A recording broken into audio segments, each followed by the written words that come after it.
Well, welcome one and all. As 100 Visions guy, I'm going to do a new tutorial series on Android development with Android Studio. Of course, this is for my students, and so what we're going to do is we're going to start a new Android Studio project. I'm going to assume you know where to set everything up, and I'm going to do a Windchill calculator. And so what I like about just doing a simple calculator is it's going to require some user input, a button, so that we can, when we press the button, it's going to take the temperature outside, the speed of the wind, and then it will apply a formula, do some math to calculate what it feels like as the wind chill. So wind chill calculator, this first part here, what we're going to do is we're going to set up for API 16, Android 4.1, Jelly Bean is going to be the minimum device.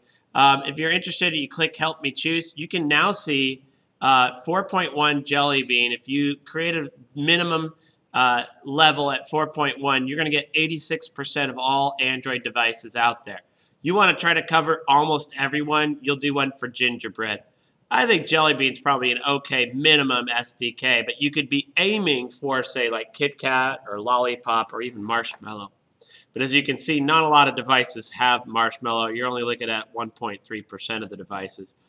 So anyway, we're going to go ahead and fire that off. We're going to do a blank activity, and I'm just going to proceed forward. I'm going to give the default names that are here, main activity, click Finish. And it's going to load up. I'm going to pause while it does that. Let it just do its thing for a while. As long as your little spinny wheel down there in the corner executing tasks, it'll take a little bit. You'll know when it's up and running because you'll see a little emulator or a simulation of what the device will look like. Strangely enough, I get here, there's these rendering problems, and I'm not sure what's going on with this. Normally it just builds just fine, and it's not now. So one of the things I'm going to try here is go to Build and try to do a clean project, see if cleaning it will work. If that doesn't work, I'm going to try a rebuild, and we'll see if either of those work. If that didn't work, let's try to build the project then, or rebuild. Okay, in a very classic IT crowd moment, I decided to turn it off and on. So I shut down Android, turned it back on. Moments later, bam, there we are. We're good. All else fails. Have you tried turning it off and on? All right, so we're going to go over a couple things here. We're going to create some UI elements. UI is for user interface. So we're going to put all this stuff to make our app. So we're going to have a little welcome. We're going to have some instructions. We're going to, because it's a wind chill factor and we need both wind, or we need temperature and wind speed, we're going to need two inputs there, and we're going to need a button, and then a little window that we could display our results. So that's the master plan for what we're going to do here. And if you look on design mode of main or content main, you can see a bunch of items in the palette that you can choose from. If you're not sure, you can grab them, drop them, and work on them. After a while, you start getting to know what these things are, and you can actually skip the design mode and go straight into text, and that's what I'm going to do. So a couple things you should be aware of is I want you to be aware of the RES folder. We're going to be dealing with the part that says values and strings, and I'll explain that in just a moment. In the meantime, I'm going to take this text view and I'm going to modify it. This is the welcome. Okay, we have some text here. Let's just talk a little bit about what's going on here. Everything right now is in what's called a relative layout. I'm going to add inside the relative layout a way of lining up all of my items, and to show you visually, you can see it's going to be a linear layout. We have both horizontal or vertical. Horizontal lines things up side by side, and then linear lines them up top to bottom. That's what we're going to use. So I'm just going to go ahead and even drag it out and then drop it in there. And that is my linear layout. Let's go to text, and we can see there it is. Okay. It's a linear layout. Inside of the linear layout is where we're going to position all of our items. Notice the orientation is already set to vertical because I chose that. We're going to do a couple other things. So I'm going to grab TextView, I'm going to cut it, and I'm going to paste it inside here. Okay. Alrighty, we got some issues with this. I'm going to get rid of this align top. I don't really need it. In fact, I don't think I need any of the align parents. I'm going to get rid of those. Things you should be aware of whenever you're using any UI elements like linear layout or text view or any other items is width and height. If you choose match parent, it will match the width of the parent. In this case, the full width of the screen. Linear layout, if I do layout height as match parent, it'll be the full height of the screen. Everything's going to go inside of this, and I'm going to load them up. So that's actually appropriate for that particular linear layout. Inside, we have a text view, and that's the part that has the hello world on there. And so let's take a look at it. Text view has a width of wrap content that is different from match parent. What this means, it will only be as wide as it needs to be and as tall as it needs to be. That's going to be important that you understand the difference between layout width and layout height. Text, we're going to do something a little different here, and we have an ID of text view. I'm going to change this up, and I'm going to change up strings. And this is something we're going to do for every item. Text is what goes inside. I'll deal with that in a moment.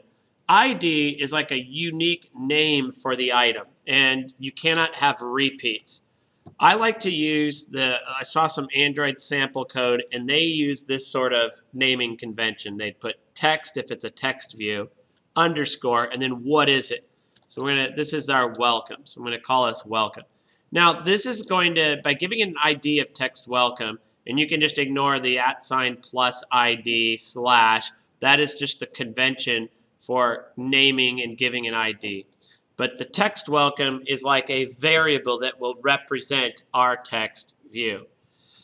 Next, we're going to, instead of hello world, what we're going to do is we're going to add a string into our strings.xml file. And you're probably going, what is that about? Well, let's take a look. Inside strings, and let's zoom in a little bit here. You're going to see these are like tags. This is very much like HTML if you've ever done any web design, only it's XML. And it runs like tags. So you have resources. Inside of resources, we have two strings. One is named app name, one is named action settings. Here is the text. So the name of the app is Windchill space calculator, and we set it up that way. So we're going to do here string. And notice one of the things I did there, I started to type out string. If it was highlighted and I liked it, I hit enter. Now for name, remember what we named it? Text underscore, I believe I called it welcome.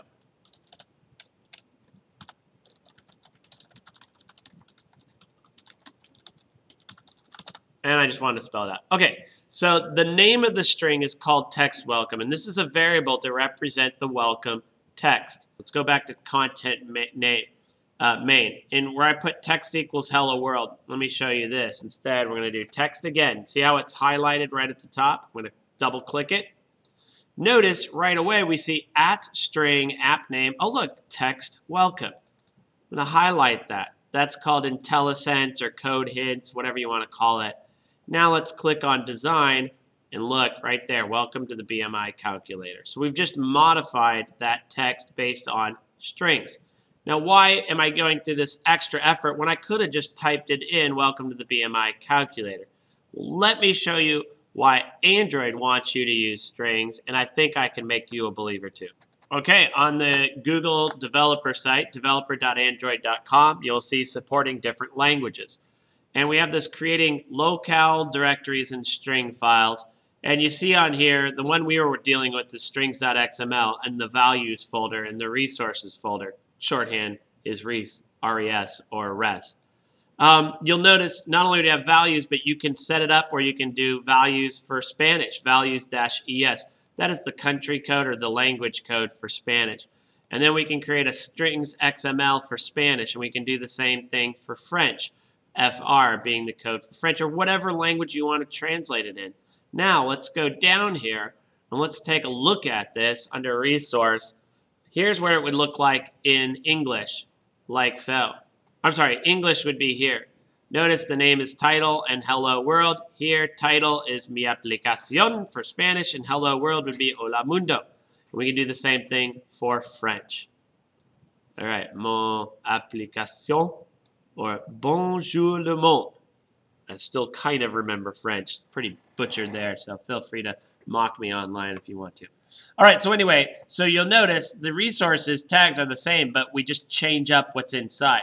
So these become, in essence, variables to represent the various displays of text. So that's what that's about. If you've ever seen that or heard people talking about we need to add some translation and change up the language of our app, that's usually what they're referring to. And usually you can just create multiple files, one for each language. It's pretty awesome if you ask me.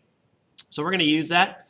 And this welcome is pretty small. I think it should be larger. So watch what I do here. I'm going to change the size of our text in here. Now there's a lot of different ways to set sizes. I want to use the Android developer way. And I believe it's text size. Yep, right there. We're going to use what's called SP. So we're going to try a welcome text of, let's try 20 SP. And let's take a look at what it looks like. Notice how it's larger. So what's the SP about? Well, here's their developer documentation. DP stands for density, independent pixels. And the recommendation here is it creates, as it says, consistency for the real-world sizes of your UI elements across different devices. This is what's recommended. I recommend you do it. Treat it as if it were a pixel, but call it DP, and it should display well on different devices. SP is for scale-independent pixels, very similar, but there's another factor here where the user can set a font size preference on their device, and this will take that into account. So if they make all their text a little larger because they can't see as well, then that will also enlarge it a little bit more, independent of the DP, because the DP is more dependent related to the size of the screen and the widths and stuff like that, whereas SP also takes into account font. So that's the general overview of that. So when you are doing sizes for a text view, if it's text and you're changing text size, make it SP. If you're talking width or height and you want to give it like a virtual pixel width or whatever, use DP. Hopefully we'll get a chance to use it. So we have our text view, we have a welcome. I'm going to add another text view. And notice I just go ahead and create the little lesser than sign, and which is technically called an angle bracket. And I'm going to make it text view. And right away, it wants to set the width and the height. So I want it to be matching the parent on the width, and I want it to match the content on the height. So it's only as tall as it needs to be. We're going to do the same thing on our strings, and this is instructions. So we're going to go ahead and create another string in here. It's a text field or a text input, so we're going to do text, and we're going to put instructions. And on our instructions, we just want to give the user general instructions on how to work it. We'll just put enter, outside temperature. So now we have it saved. We go back here, and now we're going to set our text. There it is. Text instructions. Bam. We're going to make our instructions a little bit, I think I might make it a little bit smaller, but maybe I'll make the welcome a little bit larger. So we're going to do SP on here, and we'll try 24 on the welcome. And let's take a look at design. I don't like how tall that, or how close it is to that. So I'm going to go back, and I'm going to put a little margin at the top of the instructions. So to do margin, it's a layout thing. So it's Android, and it's layout margin top. And you can see it right there at the top of my code hint. And on here, we're going to use DP, as you may recall. We'll try 15 DP. See what it looks like in design. That looks pretty good. And here we go. So we're moving right along. Let's go ahead and let's add our next two items, which will be our input boxes. We're going to put another linear layout in here. Now this is this one linear layout that holds everything inside, so I want to make sure I'm inside of that. And we're going to do another linear layout, and we're going to also match the parent on the width, and then we're going to wrap the content on the height. Now inside, we're going to create edit text. Yeah, I'm going to do something a little different. I'm going to, instead of wrap content on the width, on this width, there we are. I'm going to use a thing called EMS, or EMs, excuse me. We'll do wrap content, then we'll add our EMs.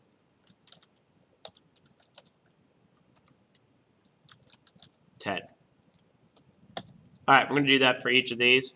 And we need our strings. And there's another thing we're going to add in just a moment. Let's go ahead and add our strings. Now, on here, we're going to do a thing called a hint. So we're going to add a code hint, which will be for the edit text. We're going to go ahead and do a string.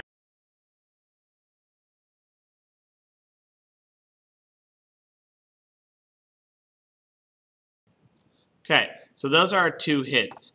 So we're going to go back to the content main and watch how I add the hint. Very straightforward. Android hint. Now, right away, edit hint temperature. And we need to give this an ID like our text welcome. And I completely forgot to do that in our other text view. So let's do it here, and then I'll add it to the other text view. And so this is ID. Oh, wrong one. Actually, I do need to do that. We'll start with the ID. And on here, it is edit temp, like so. Let's go ahead and add it up here for the name for the text view.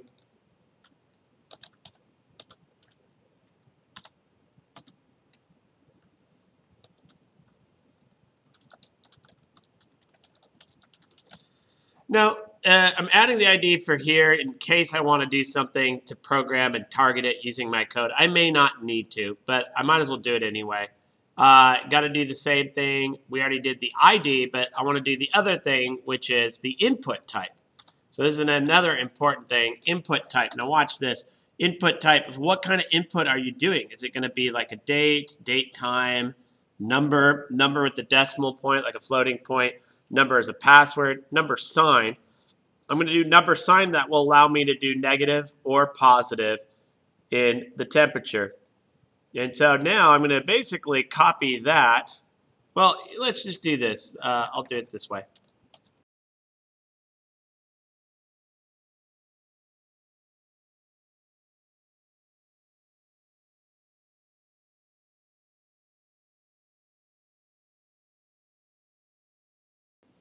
And we're just going to do a number on that one. We're going to do a number on it. Now, let's take a look. Notice temperature, wind speed. They are side by side. When I do match content, it makes temperature wider than wind speed. I think that has to do with our EMs, so let's scale it back. Let's do EMs of 5 and 5. And I think what happened is when I gave them each 10, you couldn't fit 20 EMs side by side. So let's see if I was right. Yeah, see, temperature and wind speed are now really close to each other. Let's go back to our text. Let's maybe make them each 6. And the other thing I want to do is add a little margin to the left-hand side of the second edit text. So that's layout margin left. We'll put a, let's do a 10 dp. See what it looks like. Now they're spread out a little bit. I also want to move these down more. And notice, because I'm using a horizontal linear layout, they go side by side. So I could try to add a top margin to this, but then I'd have to add it to this. I might as well add it to our linear layout instead. So it's Android layout margin top. And now we'll do what I did on the other one, which was 15. Let's see how that looks on the linear layout. Moves the whole linear layout down. We're really close. We're going to come back on my next video tutorial and we'll add in the remaining UI elements and test it on the emulator.